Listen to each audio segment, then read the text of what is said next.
नाथांचंच प्रमाणे ब्रह्मज्ञान बाजारात भेटत नाही, ब्रह्मज्ञान रानावनात भेटत नाही. ब्रह्मज्ञान नाही मिळत हे हाटी. हाट म्हणजे बाजार. हिंडता कपाटी राणीवनी, ब्रह्मज्ञान नाही मिळत हे हाटी. ब्रह्मज्ञान बाजारात भेटत नाही, हिंडता कपाटी राणीवनी, दर्या खोऱ्यात रानावनात ब्रह्मज्ञान भेटत नाही. नाही. आणि तरी सुद्धा महाराज म्हणतात मला नको. नको. बरं चला पुढं. मग वंश परंपरेने भेटतं का ज्ञान? आता बऱ्याच वेळेला कधी कधी माणसं, आता काहींच्या 4-4, 5-5 पिढ्या आहेत ना परमार्थ, आहेत काही घराण्याच्या परंपरा आहेत, फडकरी परंपरा म्हणा, त्यांच्या परंपरा आहेत. तर काही काही माणसं सहज म्हणतात, हो महाराज त्यांची 4थी पिढी आहे परमार्थात, त्याच्यामुळे त्यांना सहज सहज प्राप्त झालं. होतं का? परंपरा आहे म्हणून नीट आहे का? घराण्यामध्ये जर संप्रदायाची परंपरा असली तर पुढील मुलांना, पुढच्या पिढीला परमार्थाची दिशा भेटेल, परमार्थाचे संस्कार भेटतील. ज्ञान नसतं भेटत. ज्ञान हे ज्याचं त्याला मिळवावं लागत वा असतं. वा. ज्ञान हे ज्याचं त्याला मिळवावं लागत असतं. बाकीचं सगळं मिळेल तुम्हाला वंश परंपरेने. बँक बॅलन्स, शेती वाडी काय असेल, गाड्या घोड्या काय असेल, म्हातारं गेलं किती 100% मिळणारच. त्याला कोणाची गरज नाही, ते मिळतच. कोणाला? पोरांना मिळतच ना म्हातारं गेल्यानंतर. पण ज्ञान नसतं भेटत. काय त्याच्याकडे बुद्धी चातुर्य असेल, ज्ञान असेल, ते त्याचं.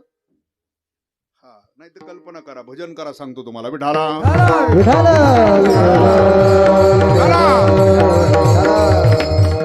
श्रीमंत मनुष्य आहे. किती श्रीमंत? 200 एकर बाग आहे ते. किती? आणि 200च्या 200 एकर लावलेला आहे.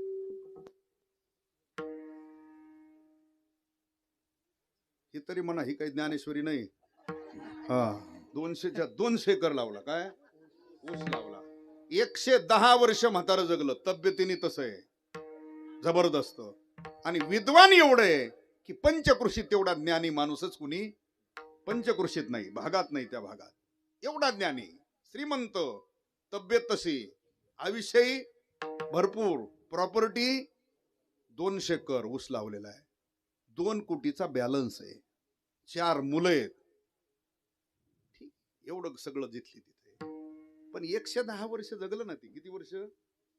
आणि एक दिवशी अचानक आला म्हाताऱ्याला. गेलं म्हातारा, अटॅक आला. ऐका, ते म्हाताऱ्याचं 10वं 13वं सगळं झालं. 15 दिवस गेले सगळे निघून या कार्यक्रमात. आणि ते 4ही भाऊ एकत्र आले. म्हटले ठीक आहे, आता दादा होते तोपर्यंत आपलं सगळं एकत्र होतं. पण आता दादा गेले, त्यापेक्षा मला असं वाटतं आता आपलं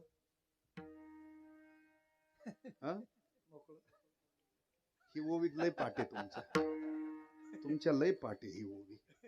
कारण सगळे घर तुमच्यामुळेच बाहेर झाले नाही. हा, मी म्हणायच्या अगोदर तिकून म्हणते वायले. ही बरी पाठ केली ओवी तो. विठ्ठला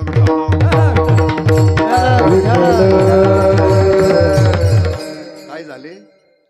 विभक्त झाले. ठीक आहे, झाले विभक्त.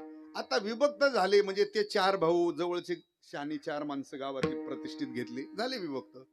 पण गावात चर्चा, परिसरात चर्चा झाली. अरे म्हातारा होतं तोपर्यंत टिकून राहिलं, पण म्हाताऱ्याच्या मागे काही मुलांनी एकत्र टिकवलं, अशी चर्चा झाली. पण जवळ अशी 10-5 माणसं बसले की ती चर्चा झाली ना.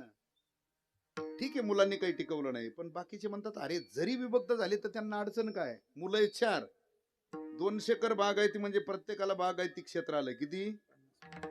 बर, बँक बॅलन्स होता 2 कोटीचा, म्हणजे प्रत्येकाला वाटून आले 50-50.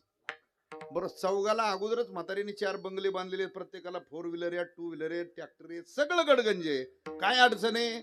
त्याच्यातला दुसरा एक जण म्हणतो आपल्या पंचकृषीत तेवढा विद्वान, तेवढा ज्ञानी कुणी नव्हता म्हाताऱ्यासारखा, त्याच्यासारखा ज्ञानी आपल्या भागात माणूस.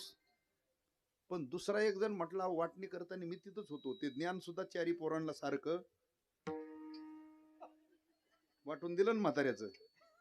येतं काय म्हाताऱ्याचं घेता? ते म्हाताऱ्याचं ज्ञान म्हाताऱ्या बरोबरच गेलं, पोरांना वाटून घेता येत नाही. ऐका, वडील गेल्यानंतर त्यांची